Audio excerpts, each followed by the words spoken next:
So particularly since CBD works on the 5-HT1A axis in the brain, or 5-HT1A pathway, which is the same pathway that SSRIs work on, it's a really phenomenal way to help wean patients off of those antidepressants and really help support them in a more natural way, because most of those meds are not meant to be taken long term.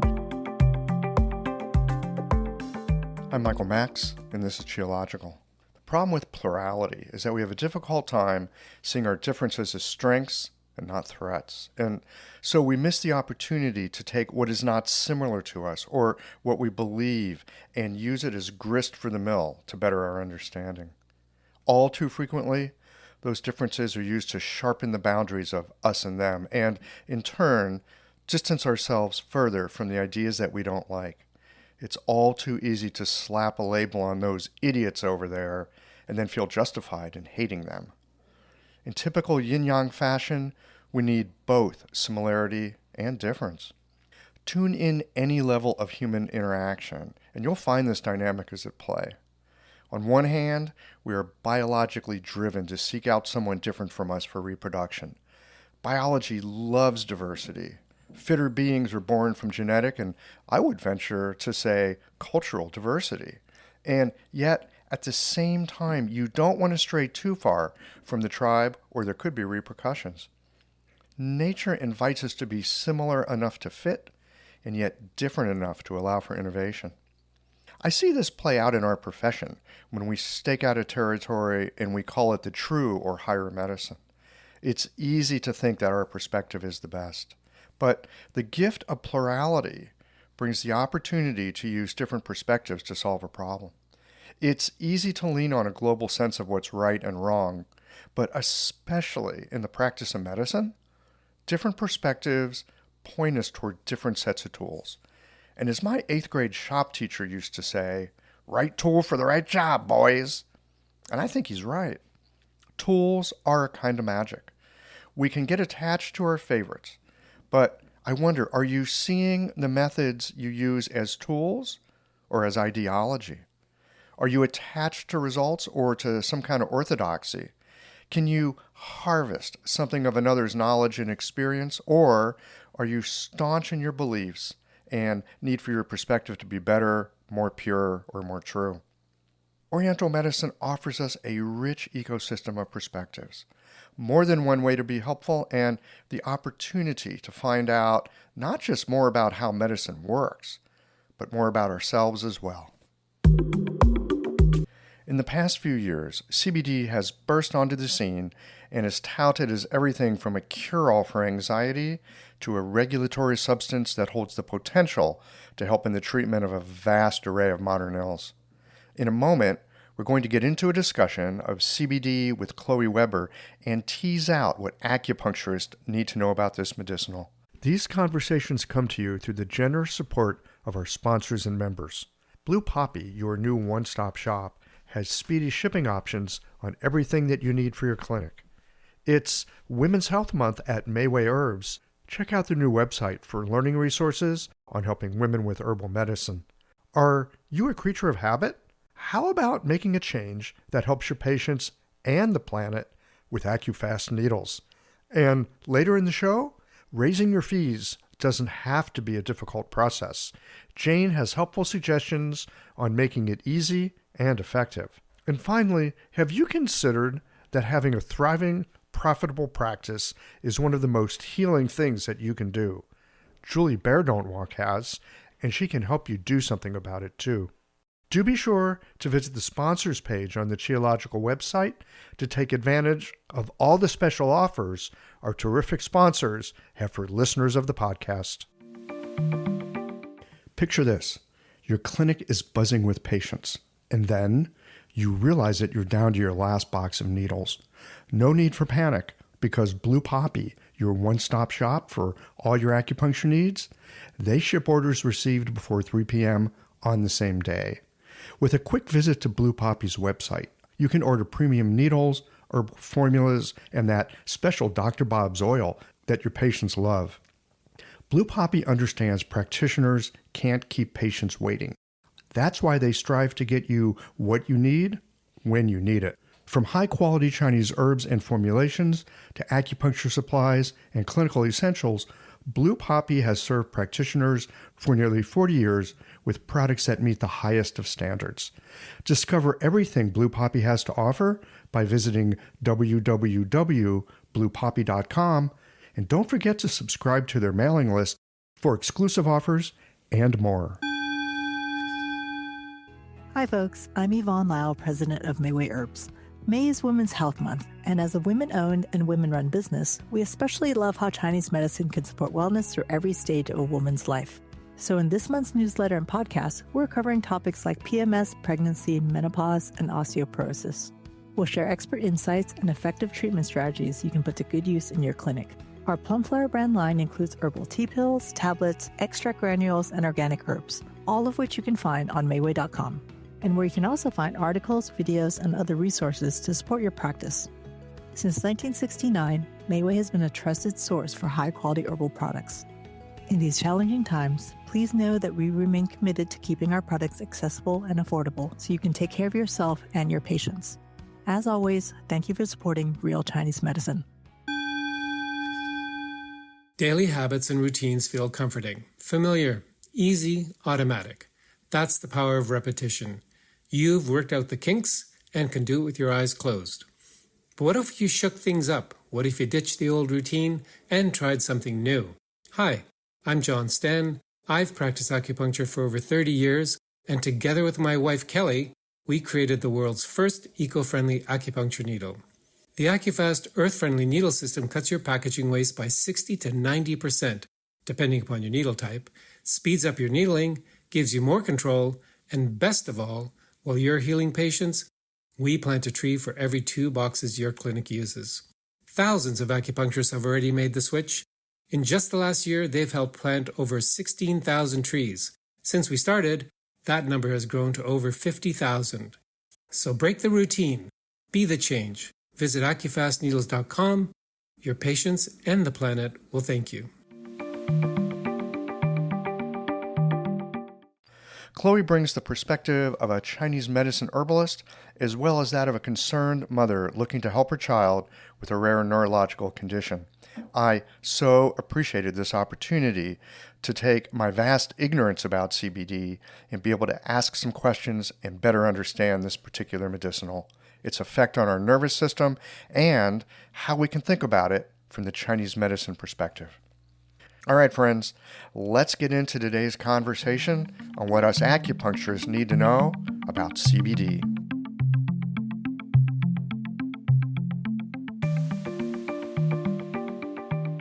Chloe Weber, the Radical Roots lady. Welcome back to Geological.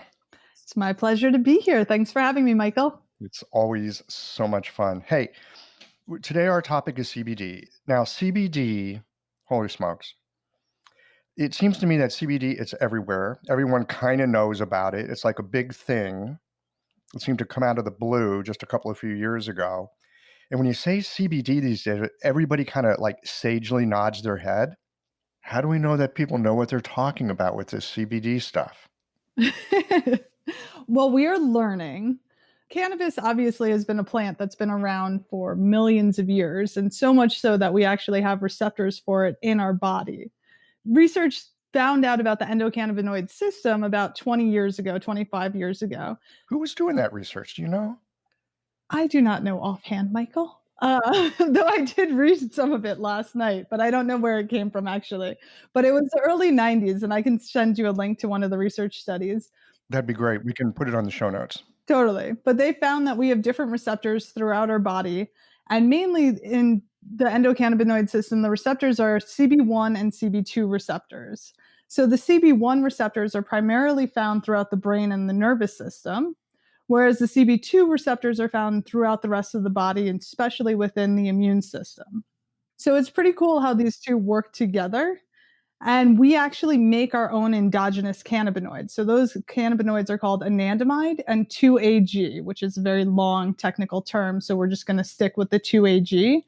So these cannabinoids that we make endogenously are used in order to regulate our system. So it's sort of fun when you look at it I was reading a study talking about the Goldilocks zone, and all I could think about was Yeah. I'm a fan of the Goldilocks zone. exactly. But it's really, again, the middle way. So we bring it back to Chinese medicine. We're talking about, we're trying to find the balance within the body. We're trying to find homeostasis. We're trying to keep things, whether it's the immune system and the immune response, we want to activate the immune response, but we don't want a hyper response. So, there's a lot of research coming out that CBD might be able to modulate the cytokine storm with, the Rona or with autoimmune disorders. So that's pretty cool and really interesting. But so it's bringing the body back into balance.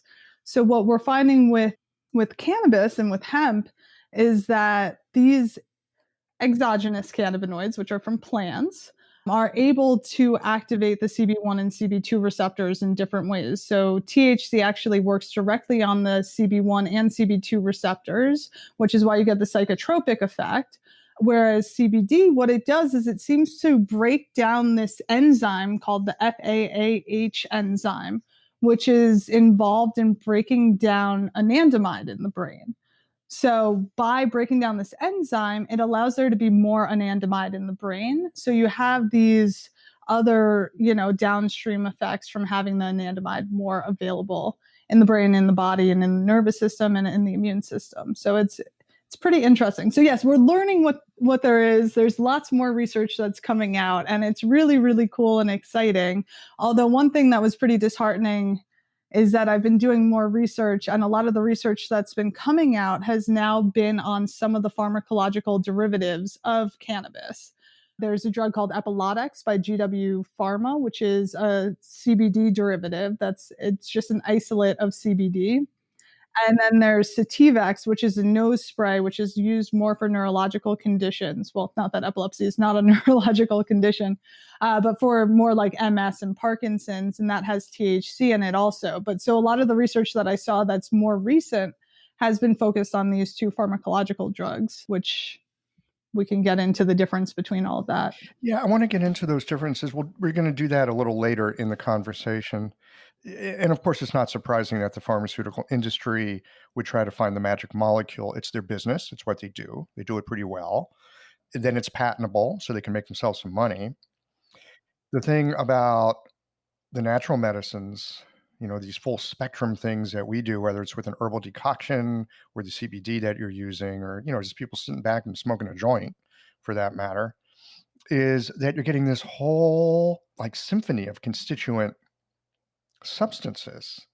And like you were saying, they might have one effect in the brain, but then there's like downstream effects. And, it's like everything interacts with everything. Of course, it makes it very hard to study in some ways, but we know that human beings, being the complex organisms that we are, and nature being the amazing complexity that it is, that there's all these different ways that we can find out how things interact with each other. Like you were saying, we have this endogenous cannabinoid system. Like, how did that get there? I mean, if it didn't have a purpose, it wouldn't be there. Of course, we can make these, endogenously ourselves because, if you got receptors for something, it's because you need it for a reason. The amazing thing about the natural world is there's all these substances, they're in resonance with us, so to speak. And by ingesting them, it like upregulates something in us. It's not that it's putting something in us that's separate from us, but it's upregulating something that's already there. It's like it interacts with our zheng qi. Totally. I've read a lot about the idea that we have a endocannabinoid tone, and that our society sort of is living in an endocannabinoid deficiency state. So basically, we used to have hemp in almost all of our food. This one study showed that chickens used to eat hemp for their feed, and then in every egg that was laid, there would be 500 milligrams of CBD in there, and then it would be decarboxylated when you cooked it. No, wait a minute. What does it mean that it's decarboxylated? So this is that sounds illegal. No. So this is actually interesting in terms of Pao Zhi for Chinese herbs. So with hemp or cannabis or, basically we have all of these cannabinoids and they're normally in one state. So it's like THCA and CBDA and whatnot. So then what you do is you heat it up to a certain temperature for a certain amount of time. They call that decarboxylating. It creates this chemical reaction and sort of changes these chemicals into different chemicals, makes them differently bioavailable and have different actions in the body. So I always think that's so funny. And I've always really wanted to play around with powdering the hemp before we extracted it. But I just haven't gotten around to doing it yet. Maybe that'll be a weekend experiment next week. So basically, since our cannabinoid system is used to bring our body back into homeostasis, we create more endocannabinoids when we're stressed or when we're under stress, which clearly our society is slightly stressed these days, particularly here. Yeah. COVID and election about to hit as we record this. Oh yeah. So everybody's using all of their endocannabinoids, but the enzyme that I mentioned before, the FAAH, and another enzyme called MAGL break down the anandamide and the 2-AG. So instead of like with hormones or with neurotransmitters, those chemicals stay around. With the endocannabinoid system, we have the receptors, we have the endocannabinoids, and then we have enzymes that break them down. So they don't actually stay in our system for a long time. They're broken down after they're used. So once they're broken down, that's it, done. You need a new supply. Exactly. So then when you're super stressed, you're sort of running through those stores of those endogenous cannabinoids. And that's why we're seeing such remarkable results with so many of the CBD products and with so many patients who we have who are being put on CBD because they're actually at this deficient state. Though it's new research and it's interesting to quantify and all sorts of challenges with that, but it does make a lot of sense when you sort of look at the chemical reactions within the body. I got a question. How does our body make those endogenous cannabinoids? Do we know the mechanism for that? Not that I know of. I have no idea how we make them. I mean, I hear you talk about it, that we have them, and it makes sense to me that we would be able to naturally generate them, again, because we have the receptors. If you have a receptor, it means that there's a use for it. It means that there's a way the body interacts with itself. But I was just wondering, how is it that the body makes that stuff? It's a really interesting question. I honestly haven't come across anything about it. They're just chemical receptors that lock and key fit in with these receptors.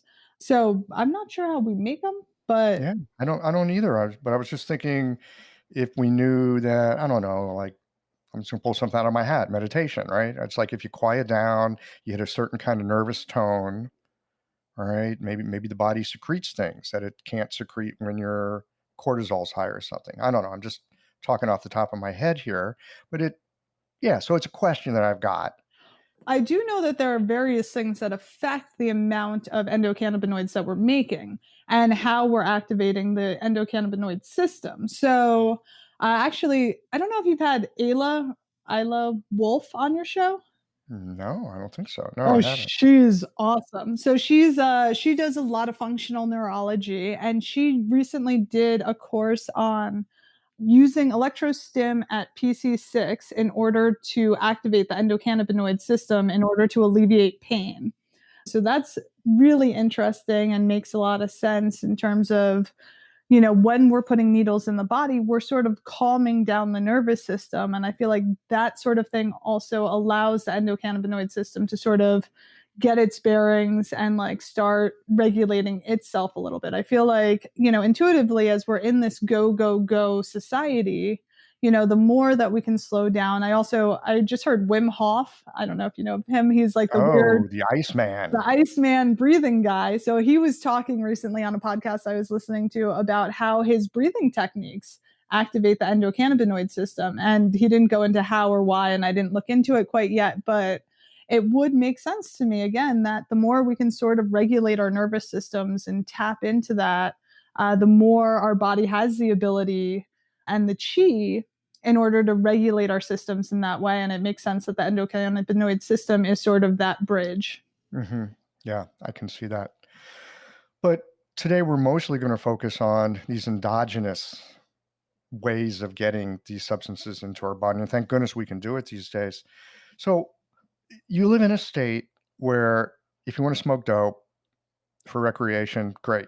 Go down the street, you buy it. There's a number of states like that. I don't live in one of those. It's unfortunate. Well, but Illinois has a recreational marijuana law, and you can like go across, the river. When I was a kid, we used to go to Illinois because the drinking age was 18. Now we go to Illinois for, that if we want it. It's a good thing Illinois is there. But increasingly, these things are available. But in many places, they're not. And so, like here in the state of Missouri, for example, we can get CBD from hemp, but we can't get it from cannabis. So these two things are super similar, but they're also different enough to like get your butt thrown in jail, in the wrong circumstances. So what is the difference between hemp and cannabis?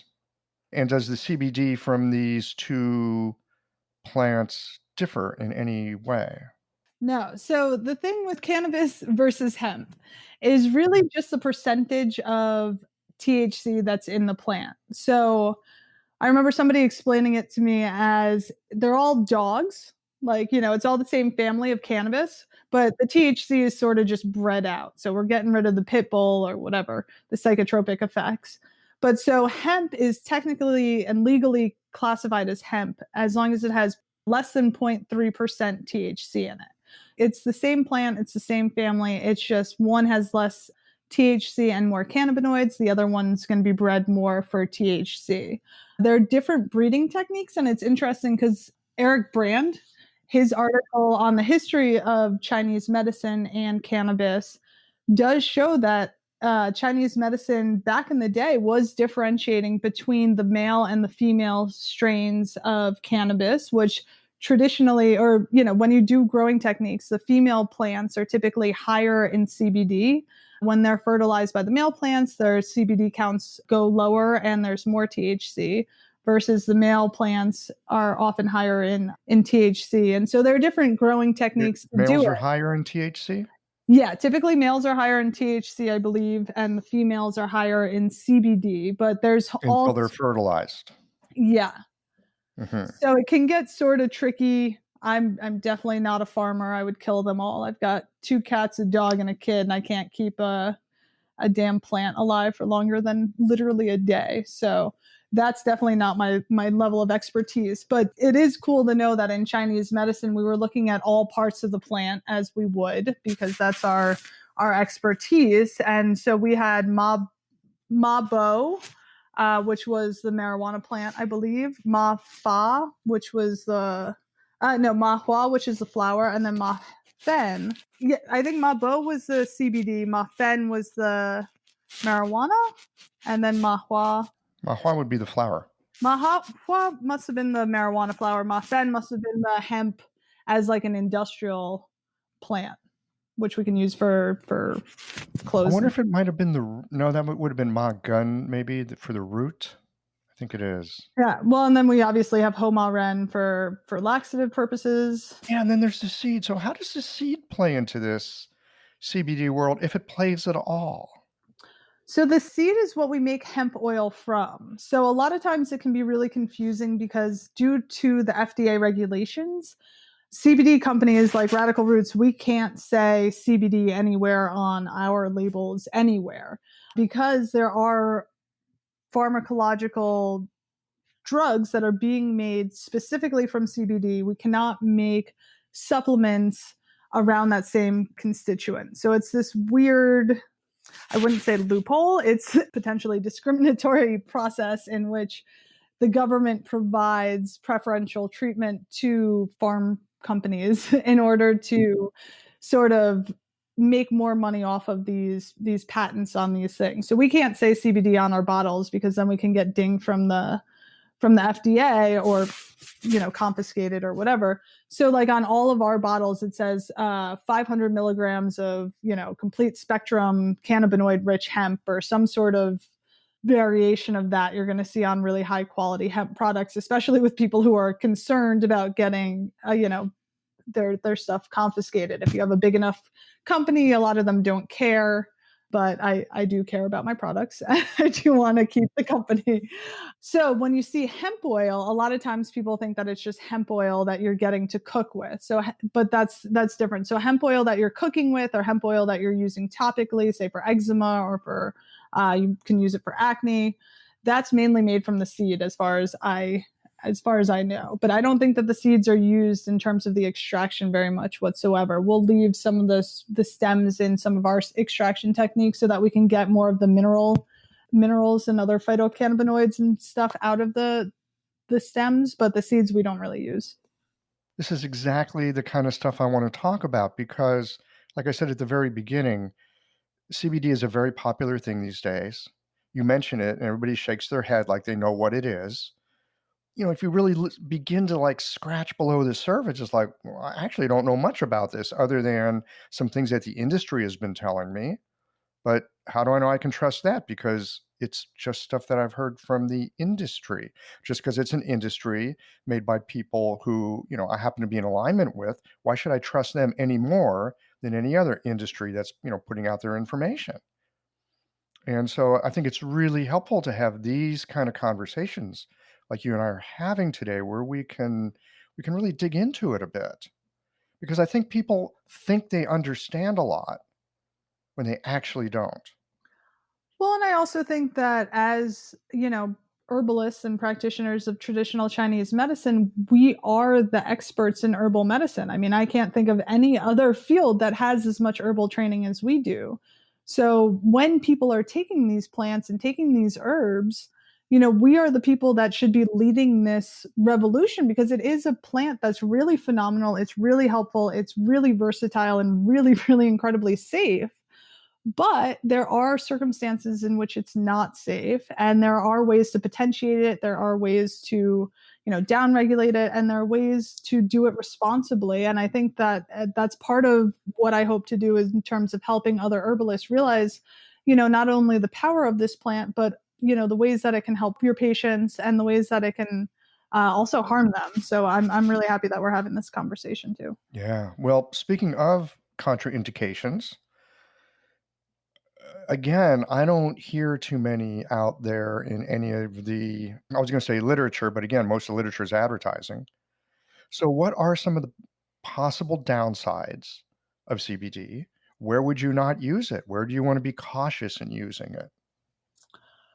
So CBD acts on the cytochrome P450 enzyme in the liver, which is how about a quarter of our pharmacological drugs are broken down. So it can increase serum amounts of multiple drugs. This I've found to be incredibly helpful, actually, when working with patients and in conjunction with their doctors, ideally, to reduce the amounts of the meds that they're on. So it's going to potentially increase the serum concentrations of calcium channel blockers, benzodiazepines, antihistamines, antiretrovirals, some statins, but not all, which is very interesting. It depends on how they're being metabolized. But also, the one that I found to be most helpful is that it does increase serum levels of most SSRIs and antidepressants.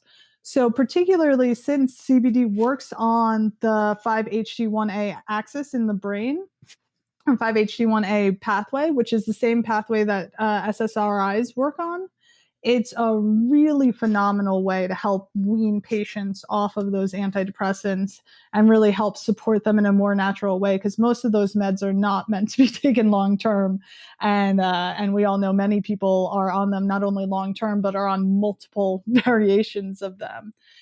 So you do want to look into the herb drug interactions. Generally, it's very well tolerated, and complete spectrum hemp has been shown in many research studies to be much safer and much better tolerated than the isolates again. So, especially when I'm looking at seizure disorders for Remy, for my son who has a seizure disorder, for anybody who doesn't know, that's why I started the company. When I'm looking at epilodex and talking to other families about their experiences with epilodex, which is the isolate derivative, the studies are just really night and day when you see how much more effective, how much safer, and how much less complete spectrum hemp extract you need versus the isolate. I looked at a meta-analysis that showed that comparing Epilodex to complete spectrum hemp extract for intractable seizures. And the kids on Epilodex were on 25.3 milligrams per kilogram per day versus the CBD extract, which was 6 milligrams per kilogram per day. The side effects and the serious adverse side effects were in proportion to that also. So I think it was, let's see. So the CBD had 33% of the patients had mild side effects and 7% had severe side effects versus the Epilodex, the isolate, had 76% mild side effects and 26% had severe side effects. And a lot of that has to do with liver and kidney function. So it's, again, it's that entourage effect, which is always so funny that like everybody's so excited about the entourage effect with hemp, whereas obviously as Chinese herbalists, we're always talking about the entourage effect, not only within one plant, but within the whole formula.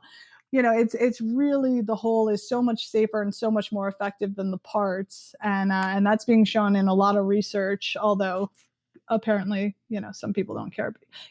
Doctors still typically prefer to prescribe the Epilodex just because they feel like it's a more regulated product, which is true and is an issue with CBD companies because the FDA does not regulate them in a way that they're necessarily consistent, which is pretty essential, especially for epilepsy.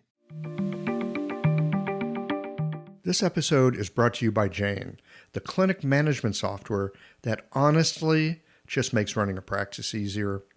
Let's dive into something that's never easy, but sometimes necessary: raising your fees. It can feel awkward, right? But here's a tip that can really help. Consider offering flexibility to your patients as you introduce the change.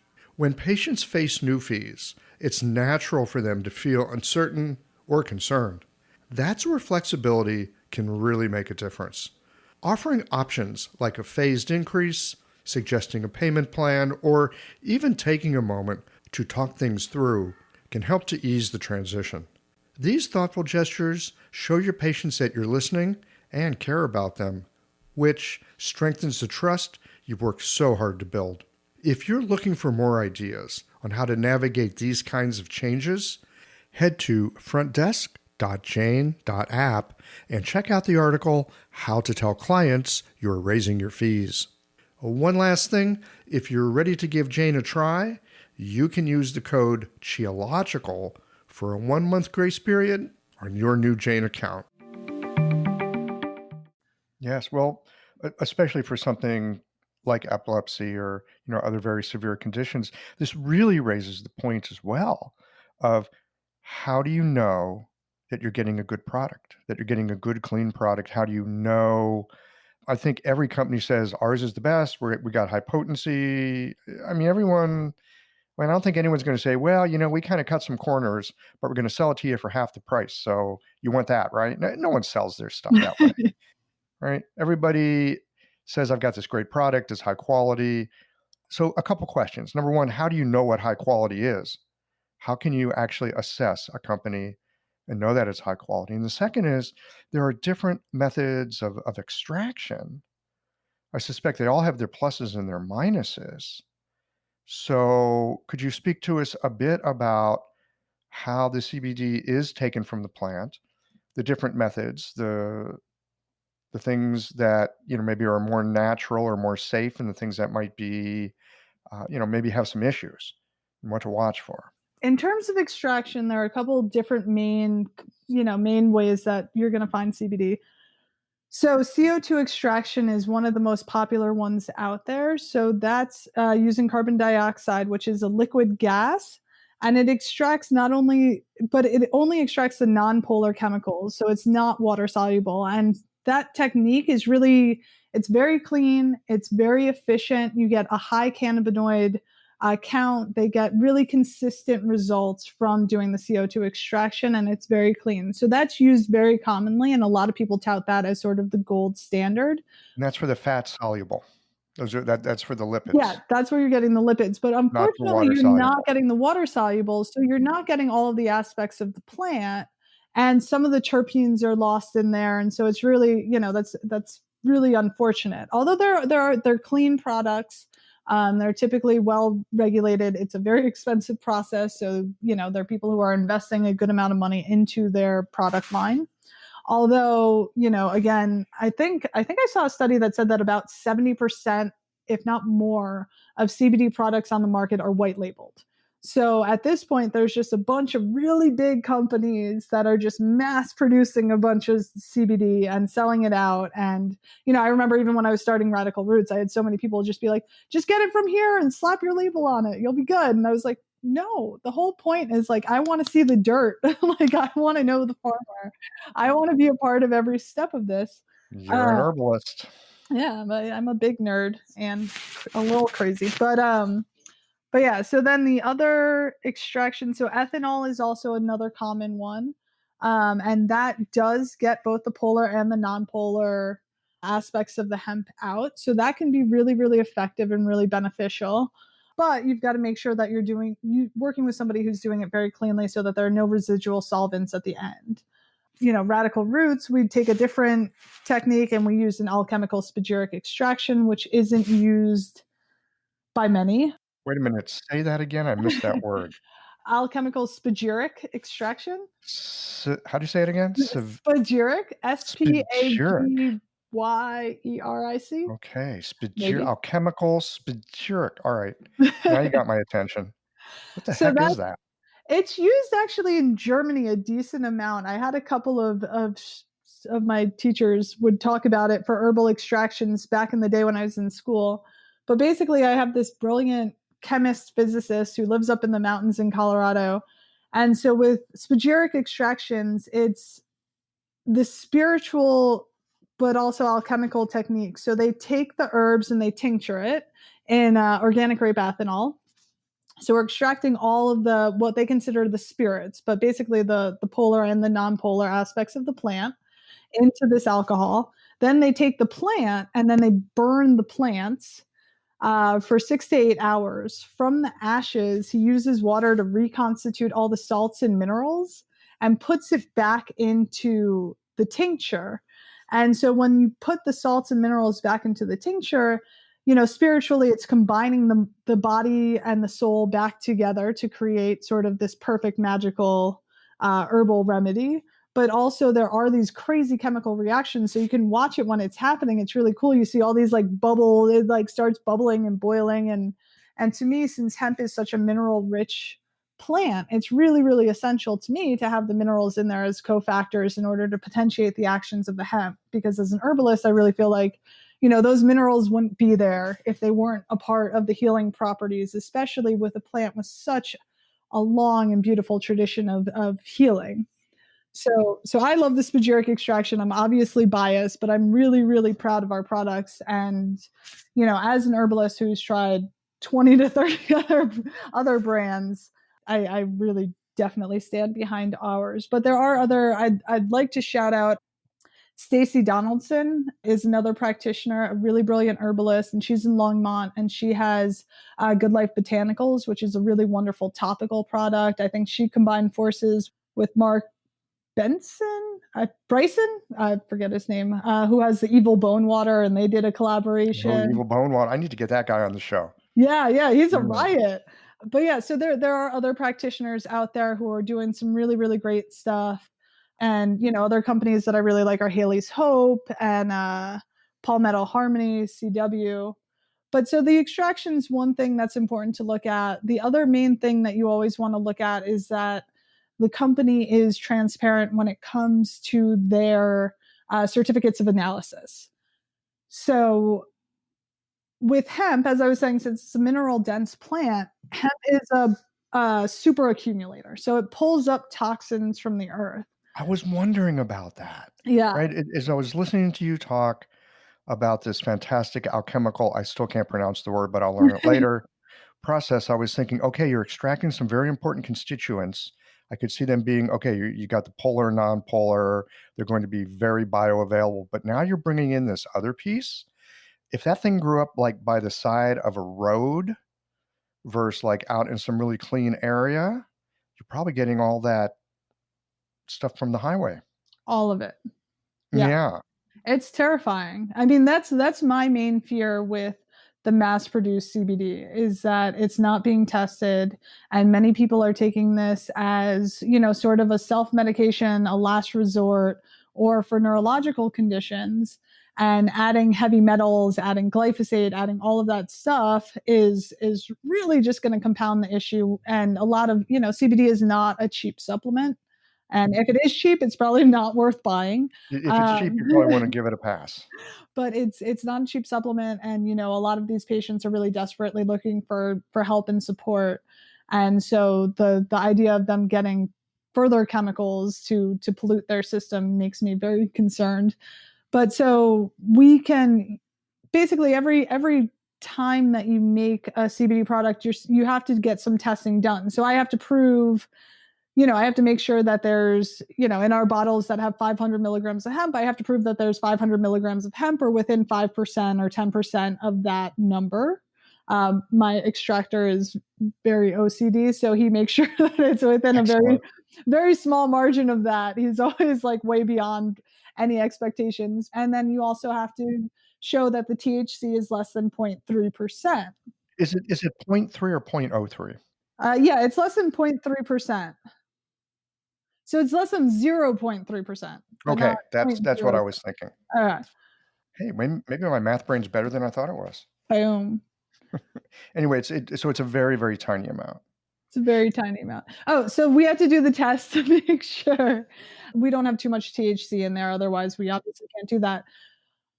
So that's another thing to look out for also. If you have a hemp extract that has a tremendously high amount of CBD in it, they're probably dumping a bunch of isolate into the full spectrum hemp extract.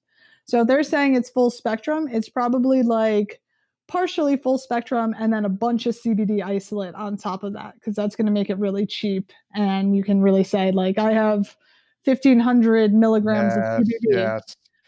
There was a glass blower in the Seattle area.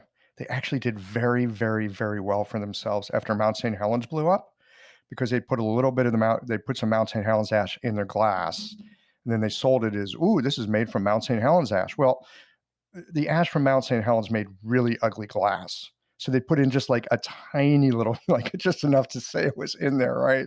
Exactly. Which is brilliant marketing. It's very good marketing. It's brilliant marketing, and they did blow some very pretty glass. So they had that going for them.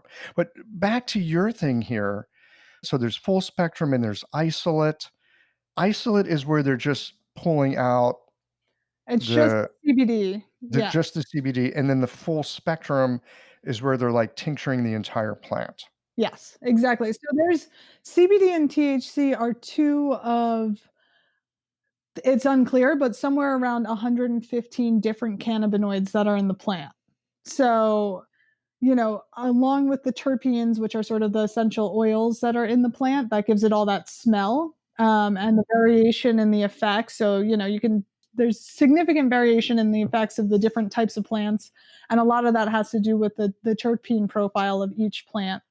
Full spectrum is the whole plant. It has all the cannabinoids, terpenes, phytochemicals, all of that. And then the isolate is just the CBD extract. You can buy that. You can put it in water. You can, modify your products. It's sort of a cheap and dirty way, in my estimation. Yeah, well, it's like, okay, so there's some toothpaste and it's got CBD. They're using the isolate. Exactly. Yeah. Yeah. You're making a soft drink. Oh, it's root beer with CBD. It's the isolate.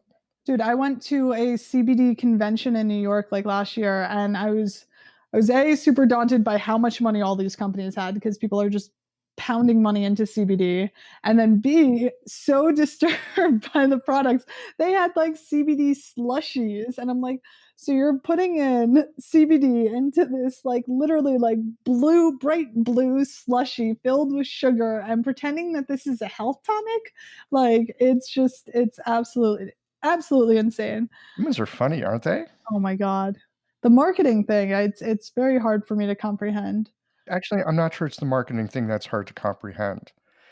People's greed, I think, can be hard to comprehend. And I don't think marketing necessarily equals greed, although in many people's mind it does. Oh, marketing, you can't trust them. Well, many times you can't, but many times marketing is really about like getting a clear message out to the people that you want to help. That is also marketing. Oh, totally. I think we No, really need to differentiate there. well, I think marketing is massively important, but like, if you're marketing a slushy as a health drink, it's a little bit disturbing. I would call that delusion. You're like, you can keep this very unhealthy lifestyle that you've had, but now you can feel better about it because we just put an isolate in here that is supposedly good for you. Well, and that's so much of what our society is doing in terms of health fixes. It's just looking for that quick fix, which I do think that CBD as a trend and as a supplement can be used to help support the body very quickly and very efficiently in order to help give people the space in order to heal and to take those next steps. But I obviously don't think that CBD is a one size fits all, heal everything type of plan. I think it's very supportive and very helpful and very safe for most people as long as it's a high quality product. But it's not this, this quick fix that people are always after. A lot of people, how it is with acupuncture or herbs. You put needles in somebody and they'll say, well, it helped this, this, and this, but I still get my period. And you're like, well, cool, you're still going to get your period. Or, like whatever. You're supposed to get your period. The Exactly. question is, Or like, are you getting it on time and is it comfortable? Or, I still have allergies. And you're like, well, I never said I could get rid of your allergies, but I said I could support your body and, help with other things. So back to the COAs, I just want to point out that like you should be able to go to every website and look up the certificates of analysis. So it should be on the website. It should be visible on the website. You should be able to find it. Like if you go to if it's not, you should question that company. Yeah, or you should email them and say, hey, I'd like to see your COAs, especially if you're an herbalist and you're recommending this to your patients. I take it very seriously what we do with our products, in A, because I care, and B, because a lot of acupuncturists prescribe our formulas. And there's no greater honor to me than to have my colleagues prescribe herbs that I've created and that I've put together. So I would never, ever put them in a position of giving out to their patients anything that was less than as immaculate as I could make it. But on the COAs, you should be able to see testing for heavy metals, which is really important, again, because hemp is going to bioaccumulate any of the heavy metals in the areas, pesticides, molds, mycotoxins, like all of it. So if you want to look at a good example, you can check out Radical Roots. Again, there are other great products out there. I'm not just trying to plug mine, but you can see a COA on our website and you can sort of get an idea. It shows which terpenes are in which formula, which is fun because the herbs are in those formulas. So the Chinese herbs that we have in the formulas also have terpenes in there. So that's cool to see how that modifies some of the different formulas. But you can just see a good example of, what you do when you're testing for everything, what you should be looking for. Okay, great.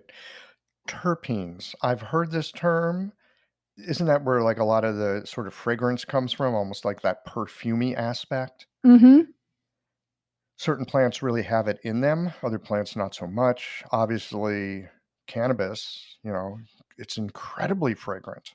It's quite fragrant, right? yes. It's incredibly fragrant. So biochemically, biofunctionally, why are these things important? Well, terpenes have so they have their own mechanisms of action also. So, we can find terpenes in almost all plants. Pinol is one of the ones that you're commonly going to see in CBD, and that's in pine trees also. A lot of these are sort of what we think of as essential oils or volatile oils. Again, if we bring it back to Chinese medicine, we think of these as the type of things that we want to cook in last. So like the mint, like we want to make sure that we're very careful and delicate in extracting these oils and doing it the right way. Otherwise, they're not done right, which, brings it back to the CO2 extraction, which doesn't do a great job of preserving these particular parts of the plant. But so these terpenes can really help potentiate the different actions of the hemp. And so, if anybody who's listening, or if you've, maybe smoked per se marijuana at some point in your life and smoked different types of it, you're going to notice that it's going to have different effects. That's mainly based on the terpene quality. So say I have one terpene mix might have, herbs that are really antiviral and also really calming of the mind and calming of the shen. Other ones might be really, uplifting and might really affect the immune system and be more of a chi tonic. So it's really trying to find the balance. And that's been something that's been fun, is trying to find different formulas to potentiate the actions of the Chinese herbs and make sure that the terpene profiles match what we're doing. But it's, as I said, we have terpenes in our Chinese herbs also. We have terpenes in a lot of our vegetables and foods that we're eating. So it's cool. So certain terpene profiles will have like a spirit awakening effect. Mm-hmm. Others will have more of a calming effect. And I mean, has this been researched, or are there ways of knowing, oh, this profile tends to bring this interaction in people, that profile tends to create this interaction in people? So each terpene has been studied sort of more individually. So like myrcene is one of the most abundant terpenes in cannabis, and it's musky and it's sort of got that like clovey smell. And this one's been studied to reduce inflammation and chronic pain. So myrcene's in a lot of hemp plants, and that's one of the ways that it helps with inflammation. Limonene, which is, obviously has a citrusy smell, that one's used often to boost the mood, which, if you think in essential oils and like if you smell lemon, it's going to boost the mood either way. It helps with stress. It also has antifungal and antibacterial properties. So a lot of them go in alignment with sort of what we know about the reactions of the plants that these terpenes are found in. So like lemons with the antibacterial and with the antifungal and also boosting the mood. So it's, they're studied more separately, but then you can see them in the COAs and sort of get an idea of what's going on. It's not something that we've gotten really specific with as an industry. Like I don't think that many companies are able to really potentiate those quite the way that we want. We're starting to see more companies like Radical Roots where they're adding different phytochemicals and different vitamins and supplements to the hemp to potentiate the actions. But I haven't seen many that have really done much work in terms of potentiating specific terpenes. Although there are some supplements where they'll have CBD with extra terpenes added in. So that's something that people can look into. I think Chad Connors might have some. I might be making that up though with his pure ratios. He might. I mean, I know he's also gone deep into it. Mm-hmm. You were talking a bit earlier about potentiating effects, how to potentiate CBD. I've heard that a little THC will very much help potentiate CBD, but in just hearing you talk about the terpenes and hearing you talk about Chinese herbs for that matter, it sounds like there are other ways of potentiating the effect of CBD. The thing with adding THC is that the THC actually acts directly on those CB1 receptors we talked about earlier, whereas CBD doesn't. So having even just a small amount of THC in a product really helps increase the effect. So I think that that's part of the reason why, especially in epilepsy, that we need a significantly less of the full hemp extract than we do of the isolate. So THC is really important for that, particularly for neurological conditions and particularly for pain. That being said, it's been interesting seeing how CBD seems to potentiate the actions of Chinese herbs.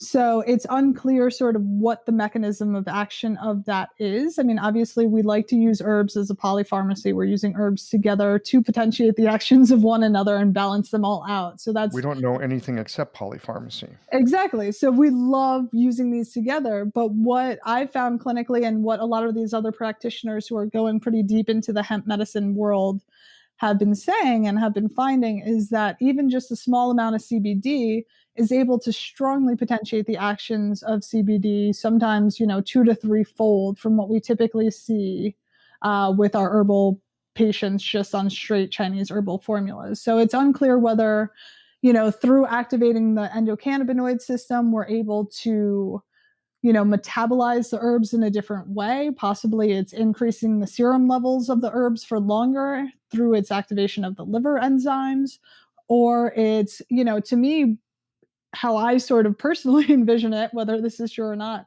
again, is allowing that body to get into that rest and relaxed state and sort of calm down enough in order to accept the healing potential of the Chinese herbs. But it is really interesting how much more effective my patients report their Chinese herbs to be when they're in conjunction with complete spectrum hemp as well.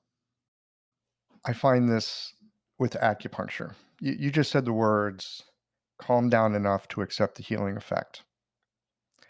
And I think that the reason acupuncture works so well and why people love it so much is because they do find this moment where they can just kind of let things be. Just let it be.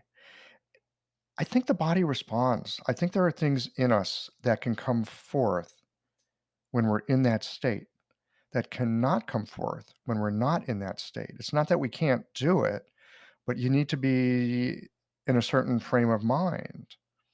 You need to have your nervous system and your spirit and your body in a certain state of receptivity. We could call that a more yin state, I guess. But a certain state of receptivity. And then things, it's not that things from the outside come in and change you, but that what is already inside can come forth. Exactly. I love listening to you talk because you always bring out such incredible insights. I mean, this is just what we see in clinic. This isn't an insight. This is what we see every day in our work. And that's what acupuncture is tapping into. A, it does tap into the endocannabinoid system, but B, is tapping into our innate healing ability. It's not, it's not like we're doing anything. We're reminding the body what it already knows and like giving it that ability to see how it's supposed to move and how it's supposed to flow. And and there's so many different things in our society that are stealing away our chi and stagnating our chi and Rousing up our chi. all of it, like all of it. And so it's interesting, especially right now, as we said with 2020. I think that Chinese medicine in so many ways just has such an incredible opportunity right now to really show the world what we have, not only in terms of our acupuncture, but in terms of our herbs, in terms of our lifestyle coaching, and in terms of just helping people take that breath, take that time, take that space to try and recalibrate and to figure out what's going on and to make decisions as to how we want to live our lives as a society and move forward in a more productive, hopefully joyful and healthy way. But I am an eternal optimist, so we'll see. I tend to be an optimist as well. And here's something I've noticed about being an optimist. It gets me in lots of trouble. It really does. I mean, I will push boundaries because I don't see the gotchas. Mm-hmm. I'm only looking at the potential. It's like, ooh, there could be something really good here, and not realizing that, well, there's also drawbacks Definitely. as well. So my optimism tends to get me in hot water on a fairly regular basis. I would still rather be optimistic than pessimistic. I always say I'd rather fall on my face than miss out on an opportunity for something that could help people or could be great. Like I've fallen enough times that I know I'll get back up. So I think that's there's a bit of resilience there, but Yes, there is resilience. I think falling on our face builds that resilience. I was just thinking, I'd rather fall on my face than live on my knees. yes, that's a good term. I like it. You don't fall as far if you're living on your knees. It probably won't hurt when you face plant. But man, I don't want to be living on my knees. No. Mm-mm. Well, and there's, again, there's just so much need for help in our society. And, we are so fortunate as practitioners of this incredible, incredible medical system that has been passed down for so many generations. And, now is a time where I really think that we can thrive and where we can really, really help make systemic change in our society. But again, I dream really big when it comes to our medicine.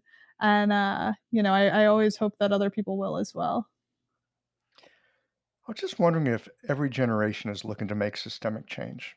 Is there any generation that's come along who hasn't looked and gone, it's kind of a mess here. We need to fix this shit. Has there ever been a generation that didn't have that in them? I don't know. I'm I not don't much think of a so. historian.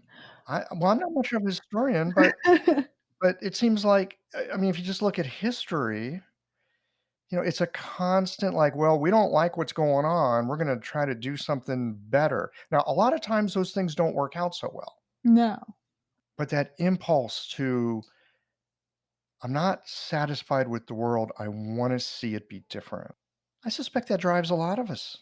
As a practitioner, I see so much disconnect in our world, disconnect from one another. I feel like our society has gotten to such a place where it's really hard. And, again, in 2020, we're physically disconnected, but then also, if you look at, the social media world, and if you look at everything, we've been put into this tribalism of us versus them. And, again, I, as a Chinese medicine practitioner, am just desperate for people to see the middle way and remember that we can have conversations, and that, yes, technology is an incredible gift that gives us the ability to research all of this stuff and nerd out and have these wonderful conversations, but also that there's so many gifts and lessons from nature that if we don't get out there and touch them and feel them and smell them, then we're missing out on a whole huge part of life. Yes. Thank goodness for the technology. It can be very helpful. Thank goodness for those moments where there is zero technology and we're letting our nervous systems like re-regulate, resonate, re-regulate, readjust, readapt to the natural rhythms of the world, right? It's those natural rhythms of the world that we evolved in, right? All this electronic stuff is pretty new. I was listening to a podcast the other day, man. This blew me away to such a degree that I had to stop listening and I had to just like sit with what was just said. I mean, just like hang out and just like let it echo. And this is what I heard. This is a social media expert. And this guy said, the problem with social media is that we think it's a dialogue, but it's not. It's a soliloquy. It's just me singing my song and people either applauding me or throwing tomatoes. Right. So, like what you and I are doing with the technology at this moment is we're using it for a dialogue. We're using it to try to understand each other. We're using it to, in this case, go deeper. The CBD thing, right? I got lots of questions. There's a part of me that's like, yeah, this is great. And there's this part of me that's like, I don't know, there's a lot of hype. I need to talk to someone who knows a lot more about it than I do. And so I'm super grateful that we have the technology, that you're willing to sit down with me, right? I can show up with my ignorance and maybe I can learn something. And then I can share all of this with all y'all that are listening right now. Maybe we can all learn something. But the problem with a lot of the social media, and we're going to make this part real short because we're here to talk about CBD, not social media, but I think this is really important in this moment. We think it's a dialogue. You look at an Instagram, you look at a Facebook post, we think it's a dialogue, but it's not a dialogue, it's a soliloquy. And that might explain why there's so much disconnection. Yeah, it's really profound and it's really terrifying. I don't know if you've seen it's the only movie I've watched in years, but The Social Dilemma just came out Yes, on yes. Netflix. Well, when the people that make the technology don't want their children using it, you better listen up. Exactly. So Yeah.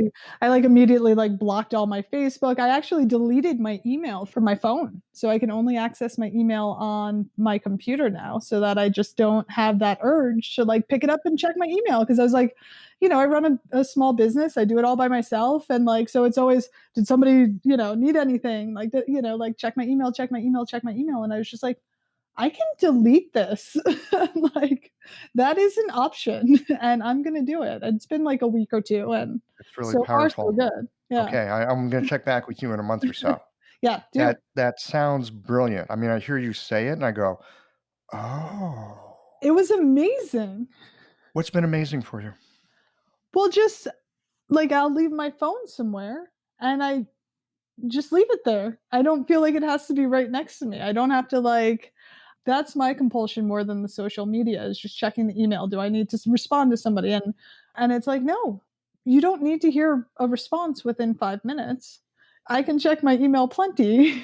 Like, it does not have, 24 hours is a perfectly reasonable amount of time for somebody to get a response back. I don't need this attached to me. And it alleviates a significant amount of anxiety for me. But I think we all have our triggers and our patterns in terms of our cell phones and technology. And so, whatever it is that's, the biggest lore for you, maybe try and get rid of it for a couple weeks and see how you Yeah. feel. Well, I don't really do much. I mean, I've really stepped away from it. Yeah. I stopped. I went on a little sabbatical-ish kind of thing at the end of summer. Just got off of Facebook. Just like I've been thinking about doing it.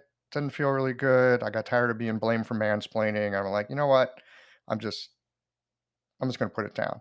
Life's been a lot better. My nervous system has been more down-regulated. And when I hear you speak about what you're doing with your email, I just kind of take that inside and I go, oh man, I bet my nervous system would just unwind itself. That'd be like going for a walk by itself. And all I'd be doing is not checking my email. And that would already bring much more of a state of equanimity, not being constantly worried about that. Exactly. It's really been a dramatic shift for me. I still have work to do when it comes to my phone. I've got to find somebody who wants to do my social media for Radical Roots or something, so I don't have to deal with that. Having a thriving, profitable practice is one of the most healing things you can do as a healthcare practitioner. Because a robust business is the ultimate expression of vital chi. And that's the heart of our medicine. I'm Julie Bairdontlock, and I help practitioners grow nourishing, profitable, authentic businesses that embody the generative cycle of Chinese medicine. This isn't about all yang all the time. It's about expanding your own internal capacity, growing collaborative relationships with your patients for ethical patient retention, and marketing as an extension of this medicine, not a necessary evil. You already know that everything is connected in your patients' lives and bodies. The same is true for your business.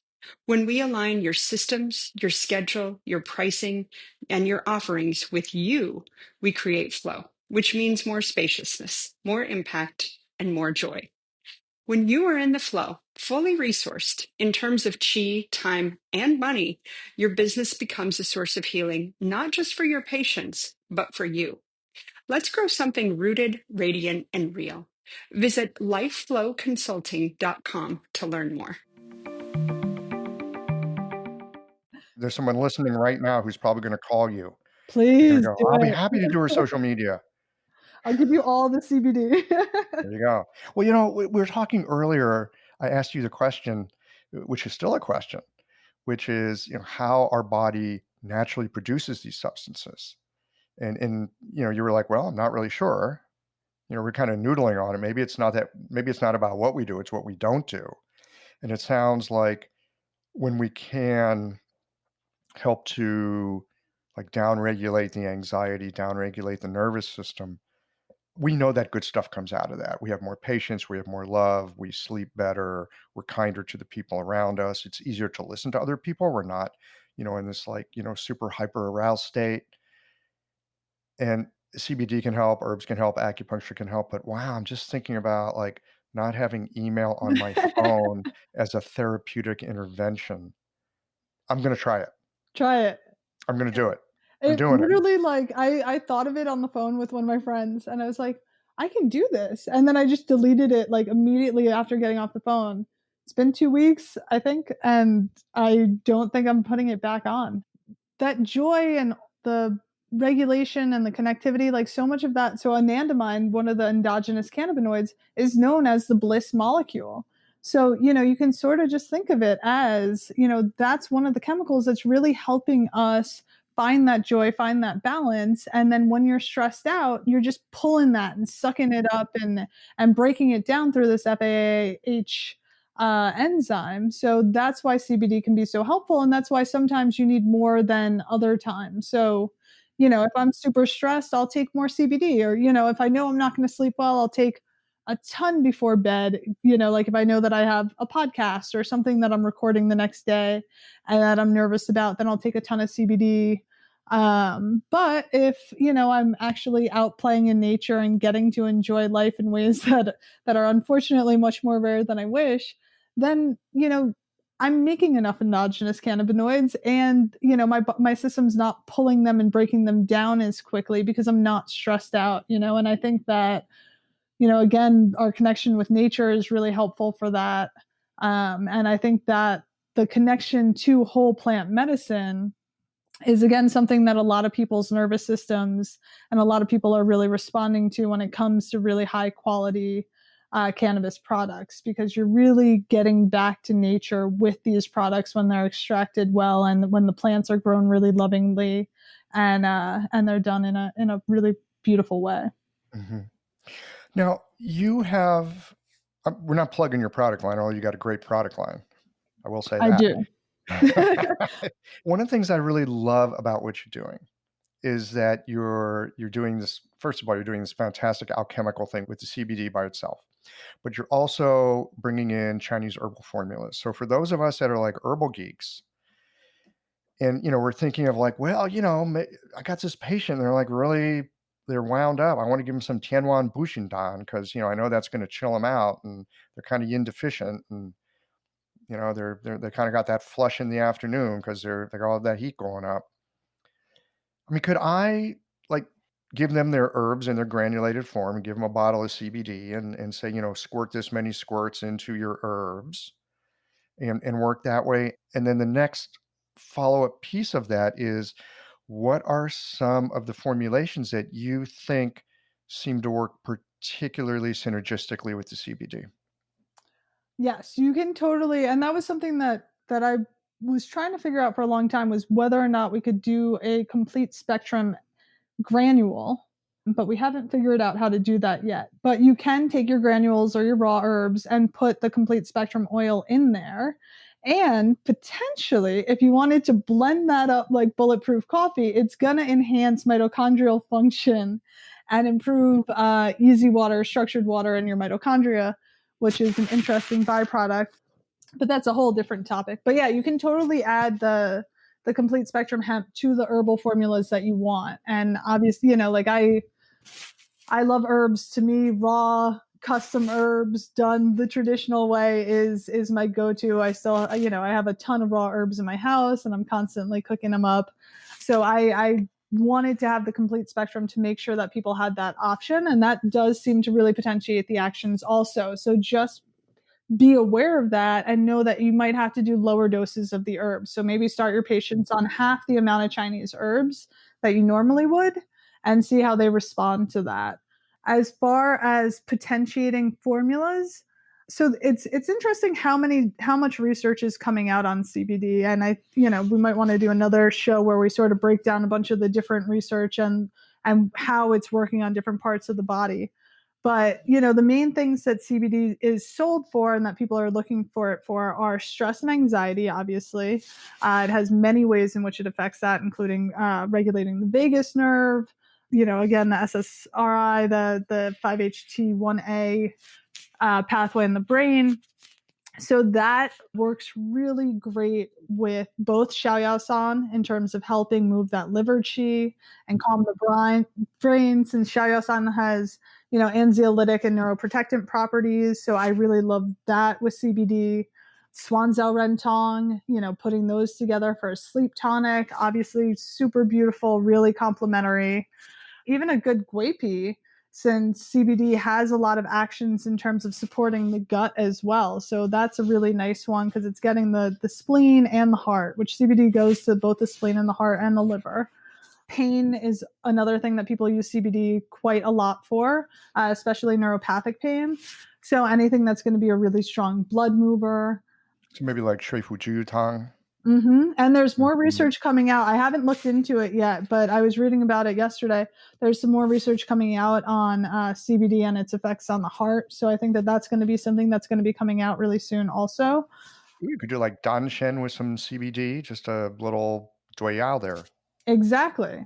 It's really, really fun to play around with. And it's really something that, I encourage everybody to do. You can even buy raw hemp, like cannabis flower. You can buy hemp flower and you can decarb it in your kitchen. It's going to smell a lot like weed, obviously. So just beware that your neighbors are going to think you're smoking all the pot. But you can, you throw it in the oven, decarb it for half an hour. There's charts you can look up.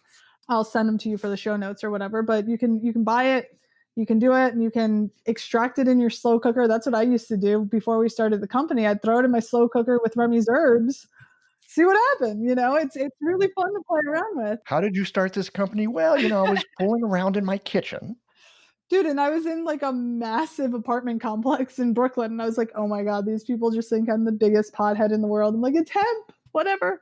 Also, again, the immune modulation effect is really interesting as well. That's something that I've been wanting to dive really deep into is immune modulation. I've done a pretty deep dive into the GI effects, and that's really fun and really, really interesting into how much it potentiates specific bacteria. Tell us a little bit about that. So in terms of the gut, which I am a student of the school of spleen and stomach and very much believe that that's the root of all wellness and disease. CBD has been shown to help close tight junctions. It moderates inflammation in the gut by activating the immune system in the GI. So it also helps regulate that immune response. So not only will it sort of activate the immune system there, but it'll sort of give you the we're all good signal and keep it in that sort of middle path, because a lot of times what we're seeing with our GI patients is that hyperreactivity of the immune system in the gut causing IBS, which interestingly, sorry, now I'm just getting really nerdy. There was also a study on rats that showed that trauma in the rats causing IBS was passed down Yes, to the offspring. intergenerationally through the endocannabinoid system. So, Really? How do they figure that kind of thing out? I don't know. What does that study look like? What kind of person does it take to sit down and make that kind of a hypothesis? That's fascinating. That's what's so fun about going into the CBD research. You're like, what does it affect? And then it'll, you find these weird studies. Trauma within the endocannabinoid system can cause epigenetic shifts in later generations. And, it's sort of that generational trauma that we see. And we do see that, I can't tell you, I'm a half Jew from Brooklyn. So all of my friends, talk about, the itis, the Jewish itis. And I'm like, well, no, it's A, it's trauma, and B, it's, we've got to potentiate your bacteria and probably get rid of the bagels, unfortunately. That was a really, really interesting study. It also, as I said, there are cannabinoid receptors along the vagus nerve. That seems to be one of the ways that it really affects motility. It potentiates this one bacteria, Moncophilia acromantia, which has been studied for MS and epilepsy. So it's really great for neurological health. And then there's a lot of research showing that it can help with colorectal cancer. So it's really, it's fun once you start diving into different parts of the body when it comes to CBD and seeing how many different ways it really just has this beautiful regulatory effect, even with appetite. So typically people think of THC, you think of the munchies, right? You're going to smoke a little weed, you're going to eat everything in your house. THC can increase your appetite, whereas CBD tends to have more of a regulatory effect on it. So through that vagus nerve, it's sort of telling you, yeah, I'm full. No, I'm not. I'm satisfied. I'm safe. It's Yeah, okay. I'm safe. Yes, I'm safe. exactly. That's the big thing about the vagus nerve in so many ways. I'm Mm-hmm. safe. Well, and it's the vagus nerve is so interesting to me. Again, when you're looking at intractable epilepsy, one of the main ways that we treat intractable epilepsy is they do the vagal nerve stimulator, where they do a implant. So there's another nerdy research study is that there was a research study using electrical stimulation on the vagus nerve point in the ear that showed that had comparable efficacy to the surgery. So it was a small study, and I'm curious to see where that plays out. But I think that, again, in my passion in terms of Chinese medicine for public health intervention, that's the type of thing that we can do that can, really help people and help, so say I was considering getting Remy a vagal nerve implant. We can stimulate the vagus nerve through the ear and see if he's going to be a good candidate before we sign up for a whole surgical intervention. So, again, I just encourage all practitioners out there to use their curiosity and follow their passion to use our medicine in really innovative ways. That's such good advice. And it's endless, right? The tools that we have can be applied in so many different ways. And one of the things I love, about the Chinese herbs in particular, is how we do get to craft these sort of symphonies, right? It is an entourage. It's this group that goes and gets a job done, right? It's like this project team that, the A team, right? They go out and they get stuff done. And I love the idea that there's also this kind of great harmonizer. We think about Gansal as like this great harmonizer that really potentiates the effect of things, and it mediates the interaction of the herbs, and just kind of smooths everything over. And it seems that CBD could really be thought of in that way, so that kind of messenger harmonizer sort of substance. Yeah, exactly. It's sort of like the harmonizer, sort of like the envoy, kind of bringing it Mhm. to the different places and letting it in, sneaking it in through the back door, letting you, like getting you Well, into different knowing parts. what the back channels are, right? I mean, good communication. Hmm. Sometimes if you can't go through the front door, we all know that a good back channel is super helpful to have, Totally. right? I mean, sometimes we see this in families all the time, right? Like, this sister can't talk to that brother. So, you got to send a message, through the cousin, right? Writing Chinese herbal formulas is literally just one of my very favorite things. It's just so much fun when you craft a formula that's really beautifully balanced, and you can see how they all the herbs are working together. And CBD has just been an incredible herb to add to that toolkit. It's not a one size fits all, and it is one of our herbs. We have hundreds of them, and I think that as herbalists we have such an ability to help people through herbal medicine. I think that CBD is a really great addition to our regular toolkit in terms of helping people. And in terms of giving, again, giving people that breath, giving people that space, and helping potentiate the actions of the work that we're already doing with all of the herbs that we've already studied so extensively and built upon, and building upon the foundations of our beautiful medicine that we have the glory of being able to practice. Yeah. So again, CBD is very much in our awareness. It's all over the place. It's available in so many places. We've gotten to sit down and have this conversation. I mean, there's a lot that we kind of know about CBD these days, and it's in our awareness in a big way. Is there anything, and maybe that we haven't covered yet, but anything that you would want to tell us about CBD that like we just may not know yet, but maybe we should know about? It's like what's the big secret? What's the big secret? Yeah, is there a big secret? I don't know that there is a big secret. I mean, I think we've touched on like we haven't gone super in depth on any one thing, but I feel like we've touched on so much. But again, I think it's the same secret as acupuncture, and what we've talked about is like giving the body some of the space that it needs to heal, giving the body just a little bit more chi and breath in order to move forward into the next steps, and enough like centeredness and calmness. Again, it's bringing the plant medicine to people in a sustainable, functional way. It just adds to our repertoire. It doesn't take away the need for acupuncture or meditation or movement or any of the other things that we have in our practice, but it can really be an incredible tool to help support our patients and ourselves, because we give a lot as practitioners, and most of us are small business owners in the time of COVID with the crazy election and all of those things. So I know for me, when I talk about our products, I'm not trying to pitch it. I'm the worst salesperson ever, but I only sell things that I just love passionately myself, and I don't know what I would do without them. And there are other CBD products that are really, really high quality also. So And we've talked a bit today about how to make that assessment for yourself as to what's high quality and how to do the investigation to see what's high quality. So that's super helpful. I didn't realize that I could go to really any CBD company's website and go look at their certificates. they should all be up. If they're not, then that's definitely a red flag for me. Or if you can't easily access them through emailing somebody. Like I know for me, again, it's just me. I don't know how to use my website.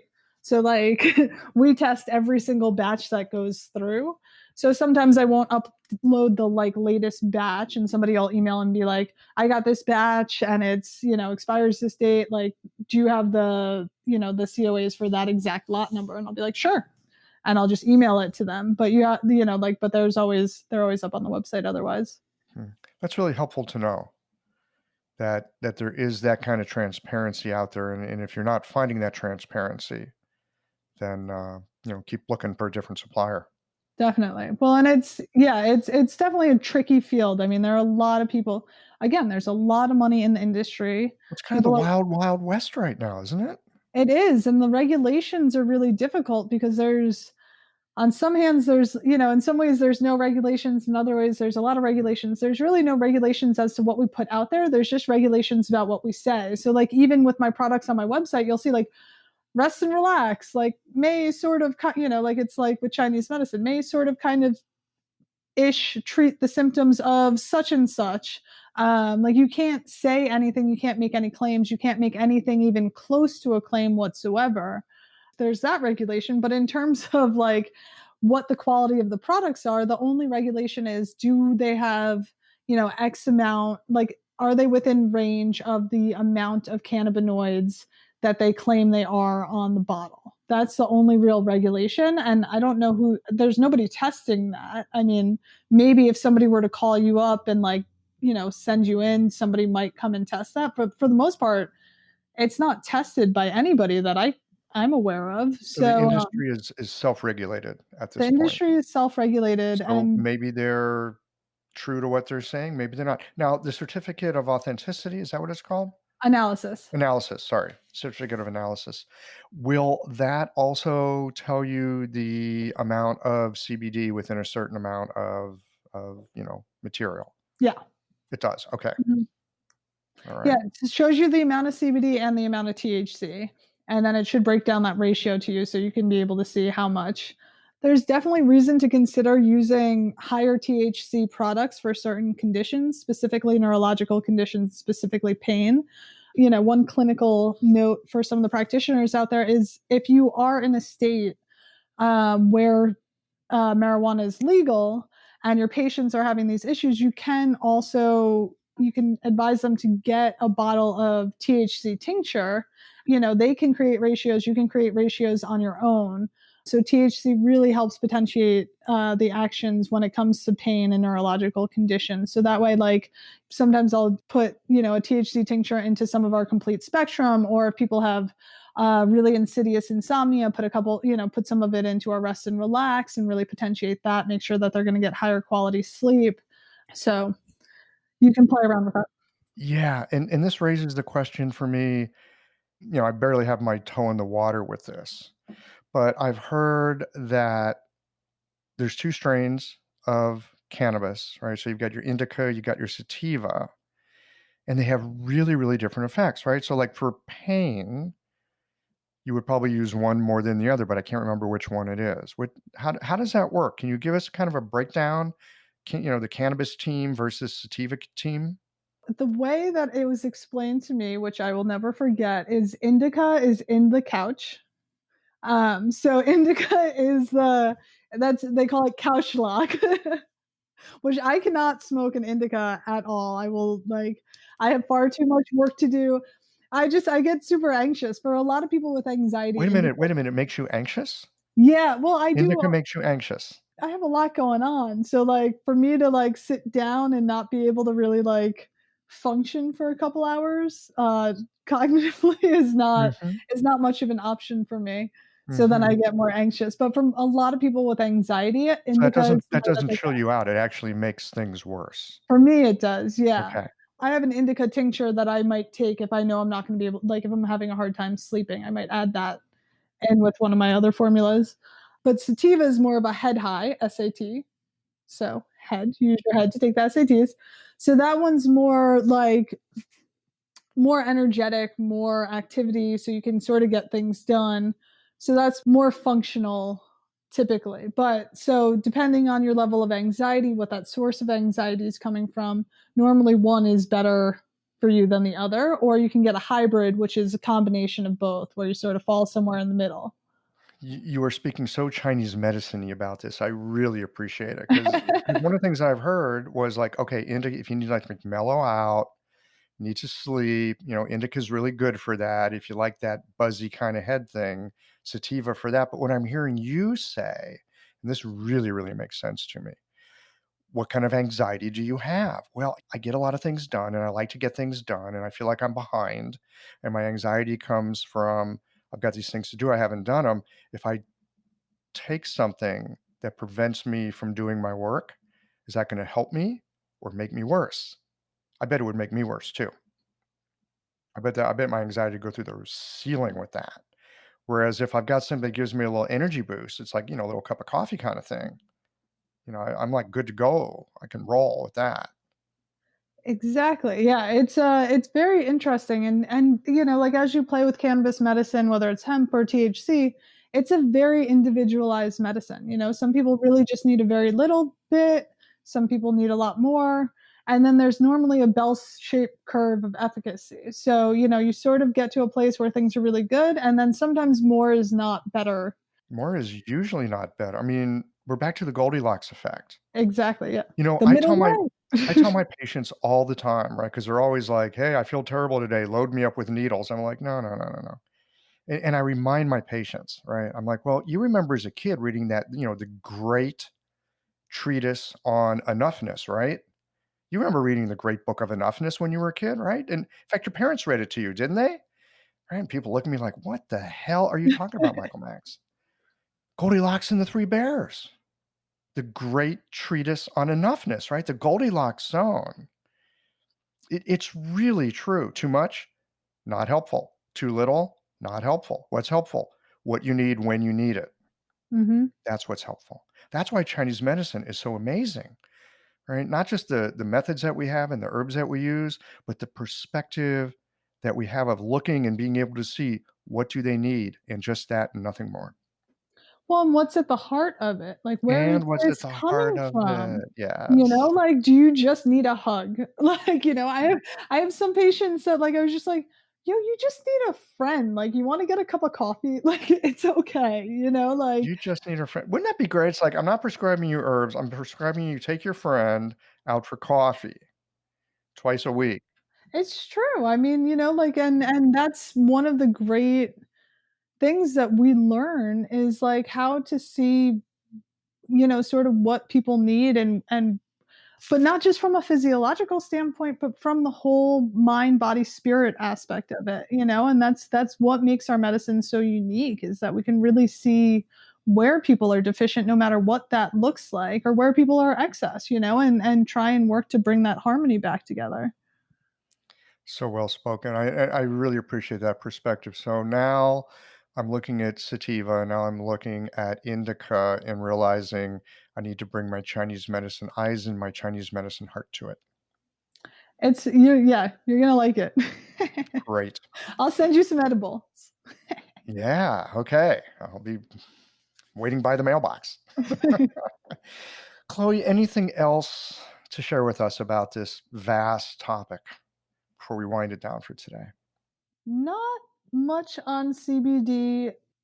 I think it's a great plant, and I think that practitioners, we really have a responsibility as herbalists, as the most highly trained herbalists that there are, to look into it and to provide the highest quality plant products that we can. I think this is a tremendous tool. I also, again, want to harp on we really need to take care of ourselves as individuals, and this is a great tool for that. And I really think that as a community, I want us all to remember that we're all here because we want to help people. And I hope that we can work together to grow and expand our field and to remember that our mission is all the same at the end of the day. Beautiful. Well, thank you for that. And I want to show you something. So, all y'all's out there listening right now, I'm using an internet recording software. Chloe and I can see each other as we're having this conversation, but it just records high quality video, which is coming in your ears. But Chloe, I want to show you. You see, this is my mail app on my phone. Can you Uh-huh. see that? All right. Yeah. Look, see, watch what I'm doing. Delete or cancel. What? Delete. Bye Isn't bye. it amazing? All Don't right. you already That's it. feel better? I have no email on my phone. How do I feel? I don't even know how I feel yet. Well, maybe just because, we've been talking about this, but I feel a little bit lighter. It's kind of like my phone's not my damn boss so much now. Like, I can't even respond to all my emails or text messages as it is. I think I have like 500 and something unopened text messages, let alone don't even get me started on my emails. So like, seeing that I'm getting all these emails and still not having the time to respond is certainly not helping my anxiety level. I hope it works out for you. I've been stoked about it. I'll check back with you and let you know. Maybe I'll let the listeners know too in a month or two. If I will. I'll let y'all know. I like it. Let's see what happens. I'm going to throw that experiment out in public. We'll see what happens. All right. Chloe, as ever, it's been an absolute delight, and I look forward to our next conversation. Thanks so much, Michael. It's been a pleasure.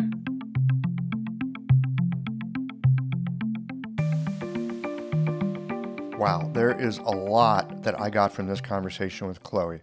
But the thing that really sticks with me is when you might want to use sativa or indica for anxiety based not on the effect of the plant, but more on who the person is and how the influences of that plant might be helpful or not.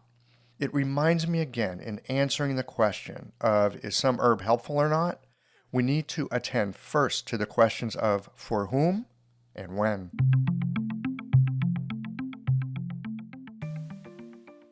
Well, here we are at the end of this episode. If you've listened up to this point, you're either a rabid fan of Qiological or the forward button on your podcast player stopped working. If you are indeed a fan of the podcast, you can help us to bring new episodes to our community of practitioners by supporting us with a membership or a one-time contribution.